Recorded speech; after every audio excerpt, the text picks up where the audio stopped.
মঙ্গলবার গভীর রাতে জুনিয়র চিকিৎসকরা জানিয়ে দিলেন তাদের আন্দোলন এখন চলবে, কর্মবিরতিও প্রত্যাহার করা হচ্ছে না। সুপ্রিম কোর্টের শুনানির পর মঙ্গলবার সন্ধ্যে থেকে জুনিয়র চিকিৎসকদের জিবি বৈঠক শুরু হয়। আন্দোলনের ভবিষ্যৎ নিয়ে ওই বৈঠকে চূড়ান্ত সিদ্ধান্ত হওয়ার কথা ছিল। ঘন্টার পর ঘন্টা পার করে শেষ পর্যন্ত মঙ্গলবার রাত প্রায় 2টো নাগাদ স্বাস্থ্য ভবনের সামনে ধর্ণা মঞ্চ থেকে জুনিয়র চিকিৎসকরা জানান, দাবি দেওয়ার একাংশ পূরণ হলেও স্বাস্থ্য সচিবের অপসারণ, নিরাপত্তার মতো একাধিক ইস্যুতে এখনও তাদের দাবি পূরণ করেনি রাজ্য প্রশাসন। এ বিষয়ে মুখ্যমন্ত্রী এবং রাজ্য সরকারের মৌখিক আশ্বাসই পেয়েছেন তারা। সেই কারণেই আন্দোলন চালিয়ে নিয়ে যাওয়ার সিদ্ধান্ত হয়েছে। তাদের যে দাবিগুলি এখনও পূরণ হয়নি তার ব্যাখ্যা দিয়ে একটি প্রেস বিজ্ঞপ্তিও প্রকাশ করেন জুনিয়র চিকিৎসকরা।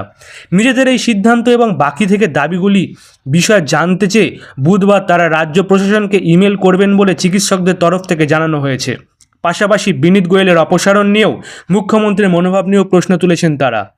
আন্দোলনকারী জুনিয়র চিকিৎসকদের পক্ষ থেকে জিষ্ণু ভট্টাচার্য বলেন, আমরা ভেবেছিলাম যে সিপিকে পদত্যাগ করতে বলা হয়েছে, কিন্তু পরবর্তীকালে প্রেস কনফারেন্সে দেখলাম বলা হয়েছে সিপিকে তার পছন্দ মতো দায়িত্বে বদলি করা হয়েছে। আন্দোলনকারী চিকিৎসকদের অন্যতম মুখ অনিকেত মাহাতো বলেন, আমরাও চাই কাজে ফিরতে, কিন্তু বেশ কিছু গুরুত্বপূর্ণ বিষয়ে সমাধান এখনও হয়নি। আমরা আবারও চাই আলোচনায় বসতে।